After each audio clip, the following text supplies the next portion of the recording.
The Boyd family's story in 2022 did not begin with unity but with division already set in place. Inside their Rock Hill home, arguments had long revolved around faith, image, and obedience. By the time their teenage son Kalin reached his final year of high school, the cracks in the household were no longer hidden. They were the family's defining feature. Kalin's announcement of his identity brought those fractures into full light. He refused to live in silence, and the moment he spoke, the house turned volatile. His father, Devrin, responded not with words of counsel but with rage, pulling a firearm during an argument that nearly turned fatal. It was Tanisha, the mother, who stepped between them. She begged her husband to stop, but her plea came with a condition: Kalin could not remain under their roof. To her, exile was better than bloodshed. Faith and family image, the same values that once held the Boyds together, had become weapons turned inward. Devrin's pride, Tanisha's compromise, and Kalin's defiance formed the fault lines.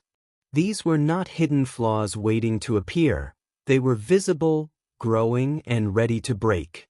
The Boyd case would not be remembered for a sudden collapse. It began already fractured, already fragile, with each decision deepening the split. What happened next was not the destruction of a strong family but the inevitable unraveling of one that was never whole. When Kalin left his parents' house, the responsibility of taking him in fell on Odessa Boyd.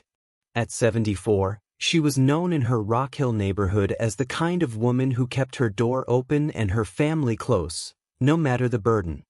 She had raised her children with the same mix of faith and discipline that defined her life, and she believed the same approach could guide her grandson back to stability. Odessa's reputation as the matriarch was well established. Neighbors saw her as firm but generous, the type to remind younger women about modesty and to call out men when they neglected their responsibilities. Within her own family, her word carried weight, and she had little tolerance for excuses. To her, Kalin was not beyond correction. He was simply in need of structure, and she believed she could provide it. Her daughters disagreed. Sharonda, outspoken and practical, told her mother plainly that Kalin would only drag her down. She pointed to his reckless choices, his defiance, and the danger of keeping him under her roof. In Sharonda's view, Odessa was protecting him at the expense of her own peace. But Odessa dismissed the warnings. She had seen young men in her community go astray and turn around later in life. She believed Kalin could be one of them if she held on. Early signs of conflict appeared almost immediately. Kalin came and went on his own schedule, ignoring the curfews Odessa tried to set. Money went missing from her purse, and when confronted, he brushed it off with casual excuses. Odessa's response was not anger but insistence. She quoted scripture, sat him down for talks about discipline, and reminded him that family was not a place to take advantage of. Kalin listened just enough to quiet her but changed nothing about his behavior. Despite the strain, Odessa remained convinced that turning him out would be the greater sin. She tolerated the arguments, the late nights, and the disapproval from her daughters. To her, the role of a grandmother was not optional, it was obligation. Kalin's presence tested that obligation daily, but she would not back down. The Boyd household's fracture had now spread into hers. By keeping Kalin, Odessa placed herself at the center of a conflict she could not control. She believed time and faith would correct him, but every week that passed showed signs that the situation was only deepening. Kalin Boyd's life under his grandmother's roof was marked by contradiction.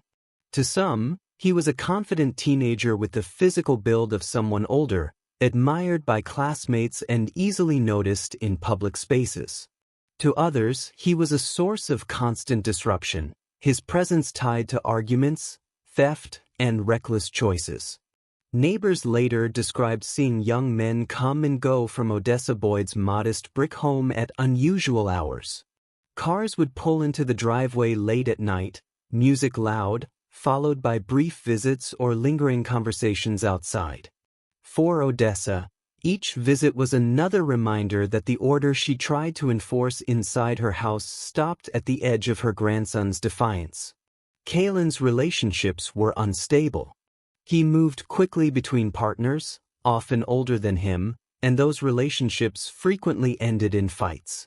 Acquaintances recalled shouting matches outside clubs in Charlotte, where Kalin managed to enter despite his age. Some fights spilled into the street, drawing attention to a young man who thrived on the tension he created. Money became a recurring issue in Odessa's home. She noticed bills missing from her purse, loose change gone from jars, and eventually larger withdrawals that could only have been taken by Kalin. When confronted, he denied it or dismissed her with sharp words. To Odessa, theft from strangers would have been one thing. Theft from family was betrayal, yet she continued to cover the losses, believing correction was still possible. At school, Kalin's reputation followed him. Teachers described him as charismatic but disruptive, a student capable of performing when he chose but unwilling to apply himself consistently. Classmates admired his confidence and physical presence but also spoke of the volatility he carried with him. He was as likely to charm as he was to provoke, and he carried himself as if rules were negotiable. Those who knew Odessa spoke of her patience wearing thin. She tried grounding him, cutting off privileges, and quoting scripture during long talks at the kitchen table. None of it changed his behavior. Each attempt only deepened the gap between her belief in his potential and the reality of his choices. Kalin lived two lives, one built on appearances of strength, independence, and attraction, the other on secrecy, theft, and turmoil. The conflict between those lives grew sharper with every month. For Odessa, holding her family together meant keeping him in her home despite the cost.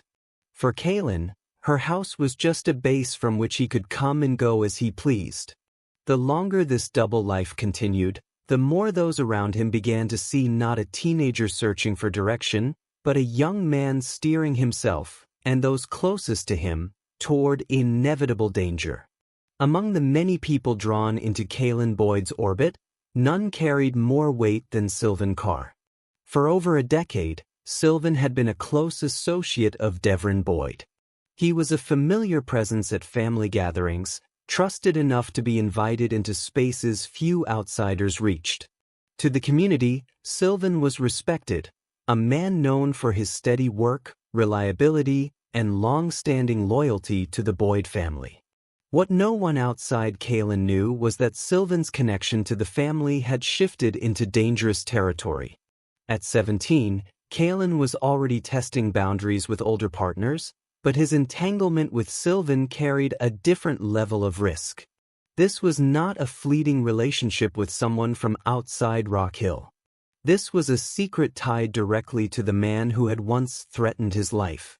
Those who would later testify about Sylvan described him as reserved, the type who blended into a room rather than dominated it. His presence near the Boyds had always been viewed as supportive, even protective. For that reason, the idea that he had crossed a line with the son of his friend shocked those who learned of it. But in the shadows of Kalin's reckless lifestyle, that is exactly what unfolded. Kalin's behavior began to reflect the new dynamic. He no longer limited himself to teenage partners or secretive encounters at school. With Sylvan, he gained access to vehicles, money, and the sense of validation that came with being wanted by someone older and established. This emboldened him, fueling the arrogance that neighbors and classmates had already begun to note. The secrecy of the relationship only added to the danger. Kalin carried himself as if untouchable, yet the truth was fragile. If discovered, it would not only destroy Sylvan's standing but ignite a level of betrayal inside the Boyd family that could not be contained. For Odessa, who already struggled to manage her grandson's behavior, the connection to Sylvan remained hidden. She saw the comings and goings, the unexplained cars in her driveway, but she did not yet understand the identity of the man behind the wheel. Kalin's decision to involve Sylvan was a turning point. His other relationships had been reckless. This one was incendiary. It bound his double life directly to the family's closest circle and set the stage for a confrontation that would prove impossible to walk back from. On the night of May 14, 2022, Kalin's school held its senior prom. For many families, it was a night of celebration, but for Odessa Boyd, it became the moment she realized how far gone her grandson had drifted. Kalin Boyd had spent the evening drinking heavily at after-parties following the dance. Witnesses recalled seeing him with multiple classmates before leaving with Sylvan car. By early morning, the pair pulled into Odessa's driveway in Sylvan's car. From her window, Odessa noticed the vehicle immediately. She recognized it. It was the same car that had parked outside her home on more than one occasion. This time, however, she looked closer. In the dim light, she saw her grandson and Sylvan kissing. For Odessa, the sight was not only disturbing but deeply personal. Sylvan had been close to her family for years, a trusted friend to her son-in-law Devrin. Now, she understood the nature of the connection between him and her grandson. Kalin entered the house still smelling of alcohol, laughing to himself as he gathered clothes to change. Odessa confronted him at once. She told him she had seen what happened outside and that she was calling his mother immediately.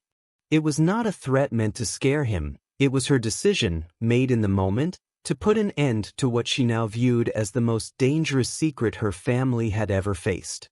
What Odessa did not realize was how volatile Kalin had become under the influence of alcohol and the pressure of exposure. Her discovery left him cornered. In her eyes, this was the line he could not cross without consequence. In his, it was an ultimatum that threatened the life he was determined to live. That night, Odessa's role as protector shifted. She was no longer the grandmother trying to guide her grandson back to order. She had become the witness to his most guarded secret, and her choice to expose it set in motion a confrontation that would turn her home into the scene of one of York County's darkest crimes. When Odessa Boyd confronted her that night, her intention was direct. She told him she had seen everything outside and that she would not remain silent. Her decision to call Tanisha was final. What followed was the breaking point. Kalin Boyd, intoxicated and already volatile, reacted with sudden violence. The confrontation moved from words to blows in seconds. He struck his grandmother repeatedly, fists and force turning the kitchen into the site of a sustained beating. Later, investigators documented blood spatter across the linoleum floor and on the lower cabinets. The assault did not stop until Odessa collapsed, motionless. At 74, Odessa had no chance against the physical strength of her 17-year-old grandson. Bruising to her face and chest, broken ribs, and trauma to the head were consistent with repeated strikes. The coroner later confirmed that the beating alone was fatal. Kalin's actions after the assault moved the case from rage to concealment. Evidence showed he dragged her body across the kitchen and into the garage. Blood smears along the floor traced the path.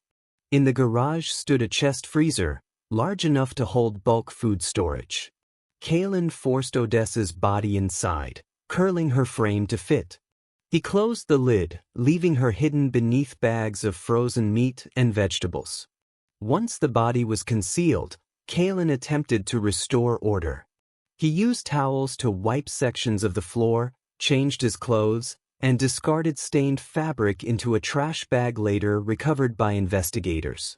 He then waited inside the house for Sylvan Carr, who had stepped away briefly after dropping him off. By the time Sylvan returned, the crime was already complete. To anyone outside, the house appeared calm. Inside, Odessa lay frozen in the garage, her home turned into a crime scene. The brutality of the attack, preserved in physical evidence, marked a turning point in the Boyd case. What began as a confrontation over truth ended in homicide.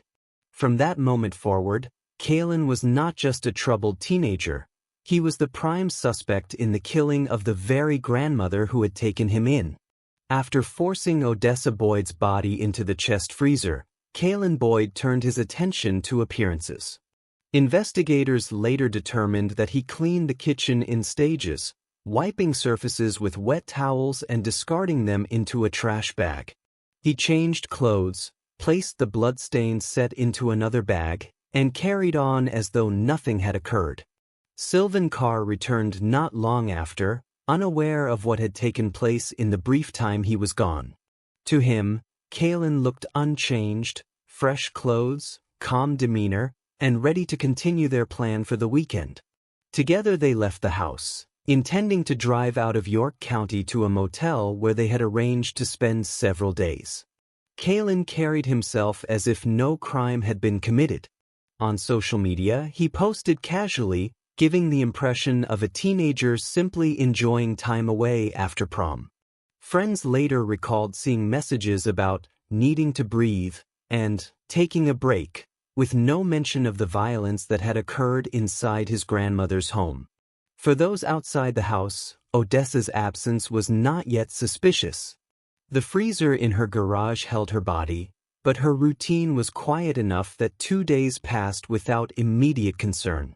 During that time, Kalin moved freely, traveling with Sylvan and meeting with other friends, maintaining the image of a teenager in celebration. What distinguished this phase of the case was the deliberate normalcy. He did not flee the state, nor did he act in panic. Instead, he projected control, hiding the crime under a mask of ordinary behavior. For investigators, this period would later highlight both his calculation and the gap that allowed the crime to remain undiscovered long enough for him to believe he had escaped it. 2 days after prom night, Kalin Boyd broke his silence with a short message to his mother. It read, "Check on your mama. She runs her mouth too much." The phrasing was cold, dismissive, and carried no explanation. When Tanisha Boyd received it, she drove to her mother's house without delay. From the moment she stepped inside, the signs were visible. Bloodstains marked the kitchen floor, smeared as though someone had tried to clean but failed to erase them fully. The house was unnervingly quiet, with no response when she called for her mother. Her search carried her into the garage. There, the chest freezer stood closed but streaked faintly with red along its edge. When she opened it, the truth was undeniable. Inside lay Odessa Boyd, her body curled unnaturally, surrounded by bags of frozen food. The discovery stopped any hope that this was a misunderstanding. For Tanisha, the scene was not only a moment of grief but a turning point. Her mother had taken Kalin in to protect him, and now she lay dead in her own home. From that moment, Tanisha's grief hardened into resolve. In her eyes, Kalin had crossed a line that erased all possibility of redemption. What investigators would later describe as vigilante justice began in that garage. Tanisha did not call 911 immediately. Instead, she left Odessa's house carrying the image of her mother frozen inside the freezer and the message her son had sent. Grief turned to rage, and rage turned to intent. She tracked him the way many modern cases unfold, through his own digital trail. On social media, Kalin posted updates about needing time to breathe, tagging locations that narrowed his whereabouts. Messages hinted he was spending time at a friend's house not far from the neighborhood where he grew up. For 2 days, Tanisha monitored these posts, cross-checking with information she quietly gathered from acquaintances. When she was certain of his location, she drove out alone. Witnesses later testified they saw her vehicle slow as it approached a residential street where Kalin was outside with another young man. Accounts from neighbors described what happened next as swift and deliberate. Tanisha stepped out of her car holding a handgun. She said nothing that anyone could clearly hear before raising the weapon. Kalin was struck multiple times and collapsed in the street.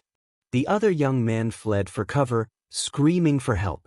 Residents called 911 immediately, reporting shots fired and a male down. But before officers arrived, Tanisha had already left the scene. Driving away, she placed her own call to emergency dispatch.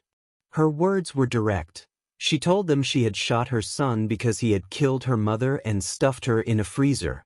When law enforcement reached the location, they found Kalin Boyd lying lifeless on the pavement. He was 17 years old. The mother who had once fought to save him from his father's anger had now ended his life in public view. The arrest of Tanisha Boyd came within hours of her confession call. She was taken into custody without resistance, and investigators quickly confirmed the details she had given. Odessa Boyd's body was recovered from the freezer, and forensic evidence matched Kalin to the crime.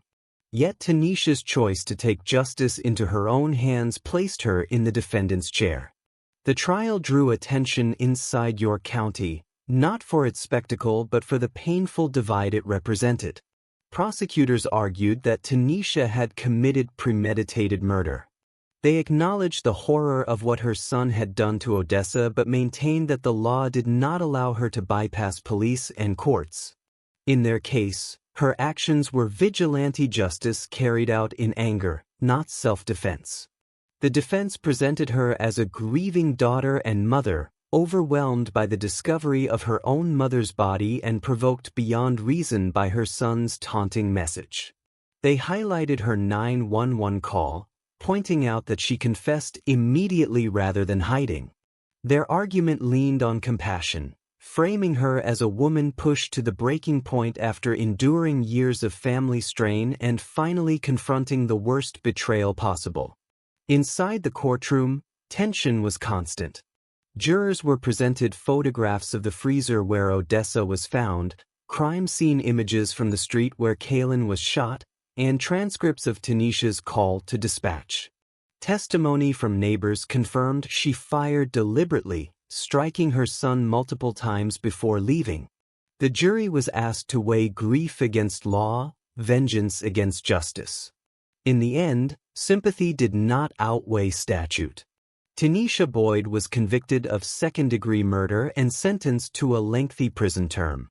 The ruling reflected the court's view that even under unbearable circumstances, killing her son was not excusable. The case closed with 2 lives ended and a third bound to prison. Odessa, the grandmother who believed she could hold her family together, lay buried. Kalin, the teenager whose defiance turned fatal, was gone at 17. And Tanisha, caught between faith, shame, and loyalty, lived with the weight of choices that could never be undone. The Boyd case stood as a story of fractures that began long before a trigger was pulled. It revealed how faith and family image, once thought to protect, became the very forces that fueled silence, denial, and eventual collapse.